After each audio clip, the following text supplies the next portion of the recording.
నన్ను లోపలిస్తే కాసేపు ప్రశాంతంగా ఉండగలవేమో, ఆ తర్వాత జీవితాంతం నరకం అనుభవిస్తావు. నువ్వు చేసింది ఎంత తప్పో నీకు అర్థమవుతుంది. అర్థమయ్యేలా చేస్తాను. ఇంకా చూస్తున్నావేంటి? మీ సార్ చెప్పారుగా, నన్ను తీసుకెళ్లి సెల్లవే. ఆగాగాగాగు, ఏదో తెలియక చేసావని ఈ ఒక్కసారికి క్షమించేస్తున్నా. వెళ్ళిపో. నీ భయం నాకు అర్థమవుతుంది. నేను లోపలుంటే నువ్వు స్టేషన్లో ఉండలేవని నాకు తెలిసిపోయింది. సార్, పద.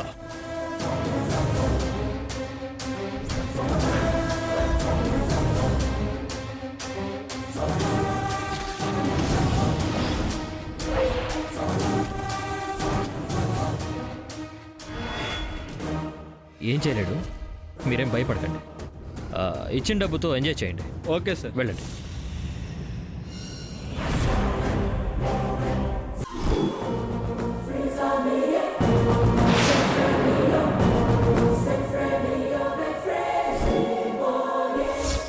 చక్రధర అతనెవరు? ఏం చేశాడు? మిమ్మల్నే ఫస్ట్ టైం చూస్తున్నానంటే గాయత్రి ఎవరు? ఆవిడ నా దగ్గరికి ఎప్పుడు తీసుకొచ్చారు?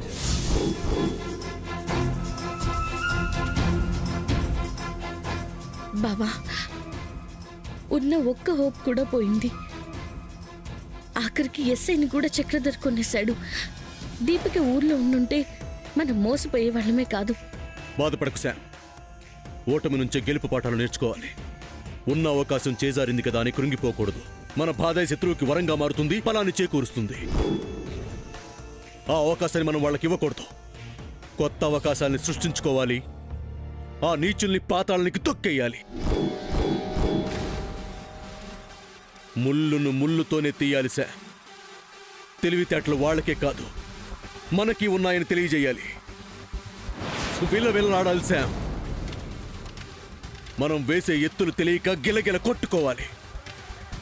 ఇక నుంచి నేనేంటో వాళ్ళకి చూపిస్తాను. ఏం చేయబోతున్నాం బావా? వాళ్ళు చేసినట్టే చేస్తాను.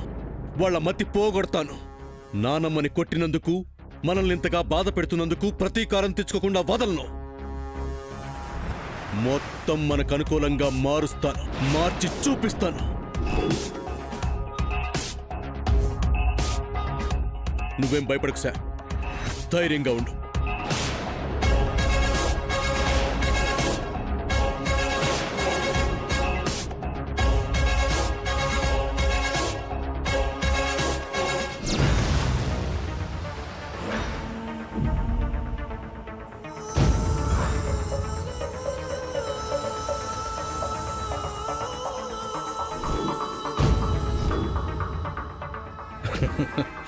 రామ్ ప్రసాద్, చెప్పు.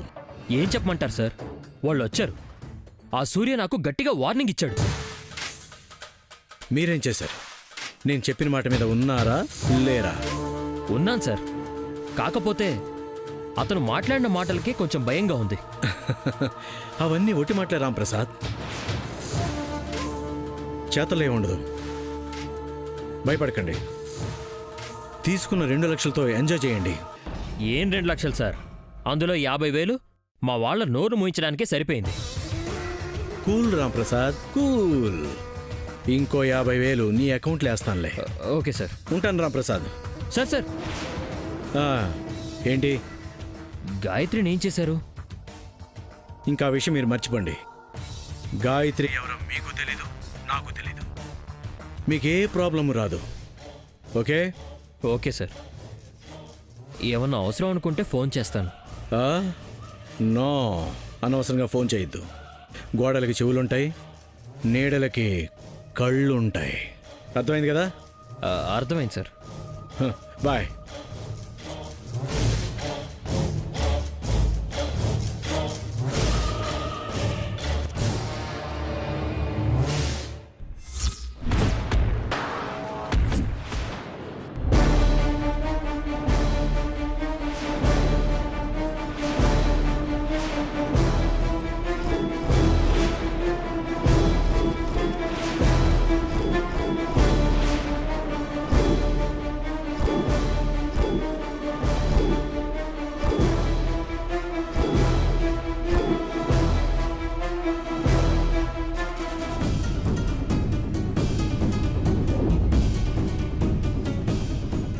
మారవా? ఎందుకురా?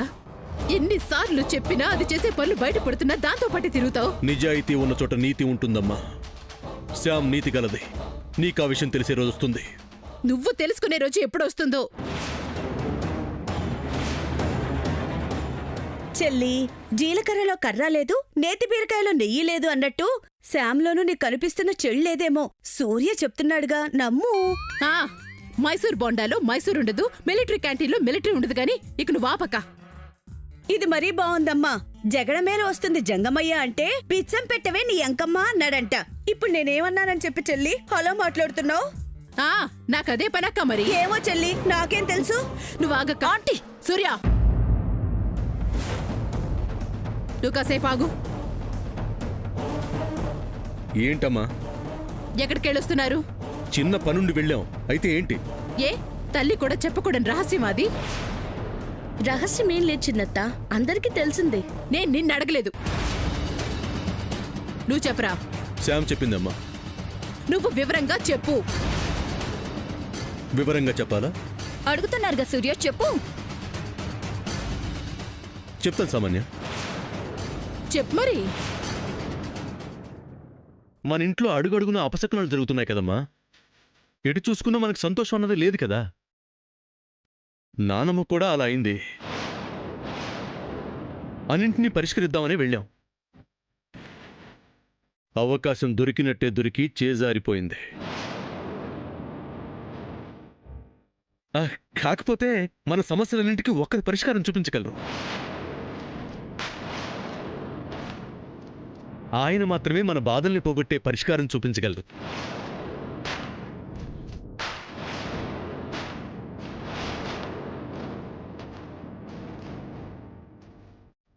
ఎవరు సూర్య ఆయన?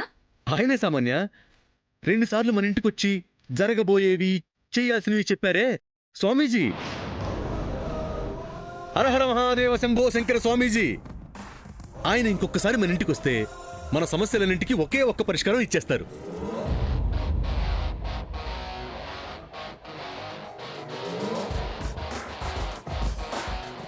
ఇదేంటి డాడ్ రావాలంటున్నాడు? స్వామీజీగా వచ్చింది డాడీ అని తెలిసిపోయిందా? ఏమ్మా నువ్వేమంటావు? అవునరా, నువ్వు చెప్పేది నిజమే. నేను ఆయన విషయమే మర్చిపోయాను. నాకు ఇంతకు ముందే గుర్తొచ్చిందమ్మా. సమయానికి నీకు బాగానే గుర్తొచ్చింది సూర్య. కానీ ఆయన ఎలా పిలుస్తావు? ఆయన ఎక్కడుంటారో తెలియదు కదా. ఆయన ఫోన్ నెంబర్ సామాన్యకి ఇచ్చారంటలే అక్క.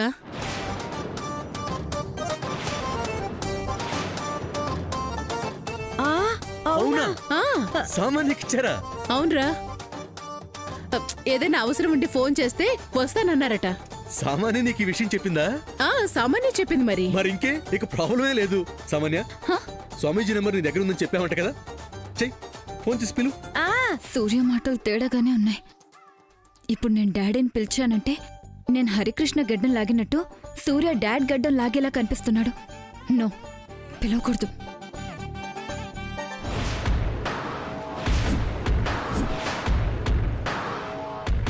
చెయ్యమ్మా, చేసి వెంటనే రమ్మని చెప్పు. ఆ జయంతి ఆంటీ, కానీ ఆయన మీద నాకు పెద్దగా నమ్మకం కలగలేదు. మీరు ఊహించుకుంటున్నంత గొప్పవారు కాదాయన. అంటే ఎందుకు ఆయన పిలవడం? వద్దులేండి. అదేంటి సామాన్య అలా అంటావు? ఆయన చెప్పినవి చెప్పినట్టు జరిగితేను. అవును కదా, మరి నువ్వేంటి అలా మాట్లాడతావు? శ్యామ్ గుమ్మం దాటితే నాకు అపనింద వస్తుందని చెప్పారు. శ్యామ్ గుమ్మం దాటింది, నేను స్టేషన్కి వెళ్ళాను. నాగుల చవితిలోపు శ్యామ్ మరణిస్తుందని చెప్పారు. అది జరిగింది. కాకపోతే పున్నాగ శక్తి వల్ల బతికింది. అవును బావా, ఆయన చెప్పిందైతే జరిగింది. మరే నీకు ఆయనంటే బాగా గురిగా సామాన్య. ఇప్పుడు నమ్మకం లేదంటావేంటి? అంటే ఇంకేం మాట్లాడుకో, నువ్వు ఫోన్ చెయ్యి. చెయ్యమ్మా. వీళ్ళు వదిలేలా లేరు. ఫోన్ చేయకుండా చేసినట్టు డ్రామా ఆడితే సరిపోతుంది. ఎస్, ఓకే, చేస్తాను.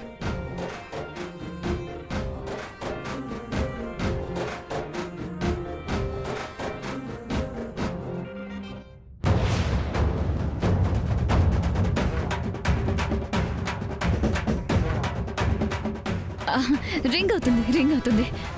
రింగ్ అవుతుందంట. హలో స్వామీజీ, నమస్కారం. నేను సామాన్యని మాట్లాడుతున్నాను. అదే స్వామీజీ, విజయవాడ నుంచి వజ్రపాటి నిలయం.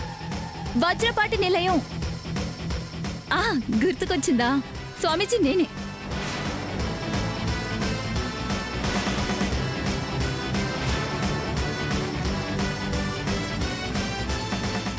ఏం లేదు స్వామీజీ, మీతో అవసరం వచ్చింది.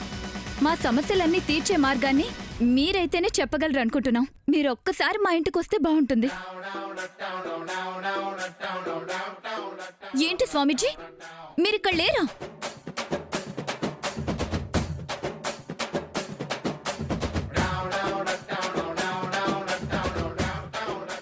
కాశీ ప్రయాగ వెళ్ళి అట్నుంచటే హిమాలయాలకు వెళ్ళిపోయారా? ఓ, అయితే మీరు ఇప్పట్లో రాలేరా స్వామీజీ? వచ్చే సంవత్సరం వస్తారా? సంవత్సరం అంటే ఈ లోపు కుదరదా స్వామీజీ? సరే స్వామీజీ, ఇంకేం చేస్తాం? నేను మాట్లాడతాను.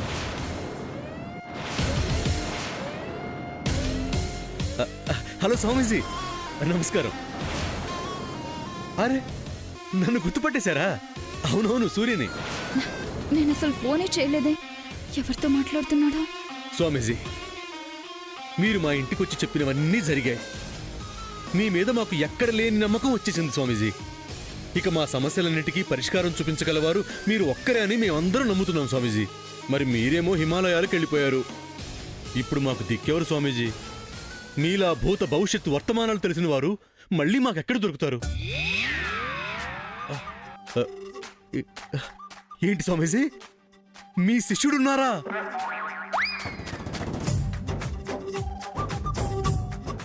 ఏంటి స్వామీజీ, ఆయన మీ అంతా? ఏంటి స్వామీజీ, ఆయన మీకన్నా శక్తివంతుడా? అవునా స్వామీజీ, ఆయన రేపే మా ఇంటికి పంపుతారా? అలాగే స్వామీజీ, అలాగే. ఏంటి స్వామీజీ, హలో, అవునా? అలాగే స్వామీజీ, అర్థమైంది స్వామీజీ. ప్రణామాలు స్వామీజీ. మా కోసం మీరెంత చేస్తున్నారు. మా జీవితాంతో మీకు రుణపడి ఉంటాం స్వామీజీ. ఉంటాను స్వామీజీ. ఒక్క నిమిషం స్వామీజీ. సామాన్య, స్వామీజీతో నువ్వేమైనా మాట్లాడతావా? స్వామీజీ, సామాన్య మీతో. స్వామీజీ, అయ్యో సామాన్య, కాల్ కట్ అయిపోయింది. హిమాలయాలు కదా, సిగ్నల్ పోయి ఉంటుంది. తీసుకో. అమ్మా, సామాన్యకి స్వామీజీ నెంబర్ ఇవ్వటం మంచిదైంది. లేదంటే స్వామీజీతో మనం ఇక మాట్లాడలేకపోయేవాళ్ళం. అవును సూర్య, ఇంకా మనం భయపడాల్సిన అవసరం ఏమీ లేదమ్మా. స్వామీజీ గారు వారి శిష్యుడిని పంపిస్తున్నారు. ఆయన ఈ రోజే మన ఇంటికి వచ్చేస్తున్నారు. ఆయన స్వామీజీ కంటే శక్తిమంతుడంటమ్మా. గురువుని మించిన శిష్యుడు అనుకుంటా. అవునంటక్క. ఆయనకి ఏ లోటు రాకుండా చూసుకోమన్నారు. ముఖ్యంగా ఆయనకి కోపం కలిగించకూడదంట. కోపం వచ్చిందంటే వరాలిచ్చే ఆ నోటితోనే శాపాలిచ్చేస్తారంట.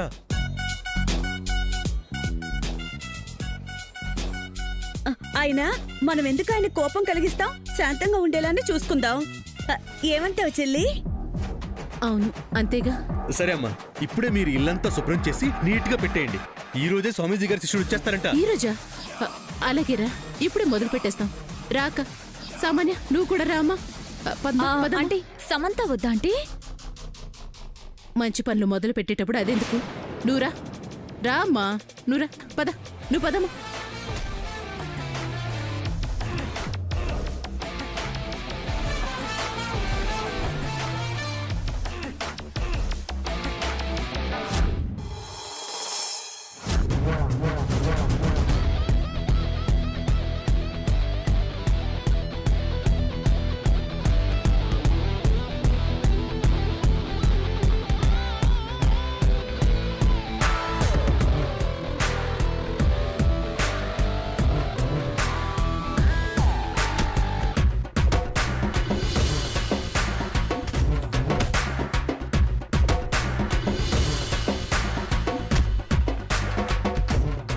ఏంటమ్మా, ఎవరో స్వామీజీ వస్తున్నారని సూర్య చెప్పాడు, ఇంకా రాలేదే?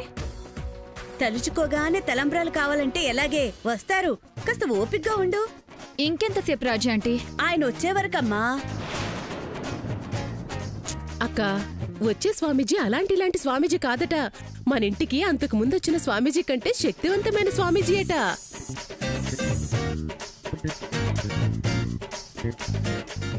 అవును చెల్లి, వచ్చేది ఆయన శిష్యుడే అయినా తన గురువు కంటే గొప్పవాడంట. ఆయన గొప్పతనంతో మన ఇంటికి పట్టిన పీడ వదిలించేస్తారక్క. అవును చెల్లి, ఆయనకు అద్భుత శక్తులున్నాయంట. ఎవరు చెప్పారు రాజీ ఆంటీ? మన సూర్య సామాన్య. ఈ సూర్య అసలేం చేయాలనుకుంటున్నాడు? నేను మాట్లాడిందే ఫేక్ కాల్ అయితే ఫోన్ లాక్కొని సూర్య ఎవరితో మాట్లాడినట్టు? నేనే అనుకుంటే నాకన్నా ముదుర్లా తయారయ్యాడు. నిజంగా ఎవరినైనా స్వామీజీని పిలుస్తున్నాడా, లేక వీళ్ళ గోళ్ల నుంచి తప్పించుకోవడం కోసం ఊరికే చెప్పాడా? సామాన్య, దేని గురించమ్మా అంతలా ఆలోచిస్తున్నావు? ఏం లేదు జయంతి ఆంటీ, వచ్చిన స్వామీజీకి మర్యాదలు ఎలా చేయాలా అని ఆలోచిస్తున్నాను. ఈయనకి మాత్రం మామూలుగా మర్యాదలు చేయకూడదమ్మా, కాస్త ఎక్కువే చేయాలి. అందుకే కదా పిన్ని హారతి పళ్ళాన్ని కూడా రెడీ చేసి పెట్టుకున్నాం.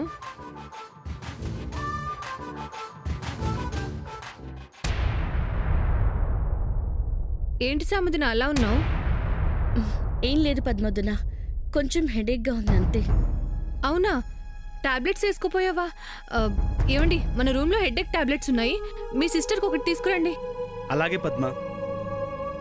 అనే వద్దు. ఏంటి సాముదిన, ఎందుకు వద్దంటున్నావు?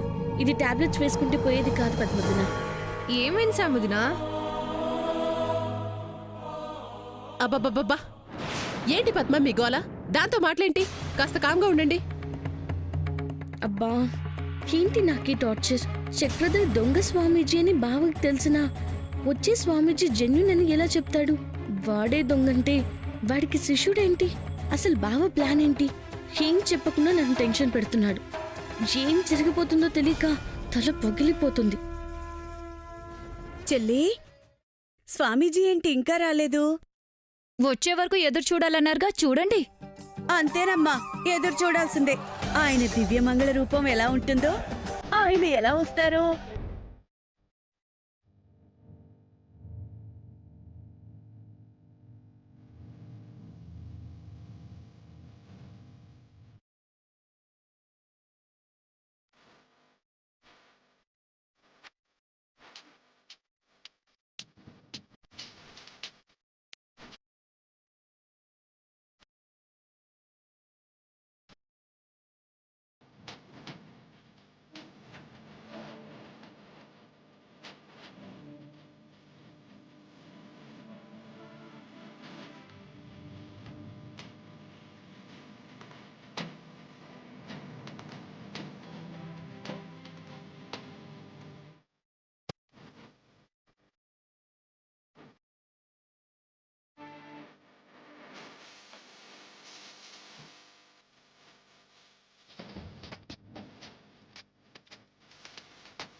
అక్క, ఆయన వచ్చినట్టున్నారు. అవును చెల్లి, పదండి పదండి పదండి. పదండి.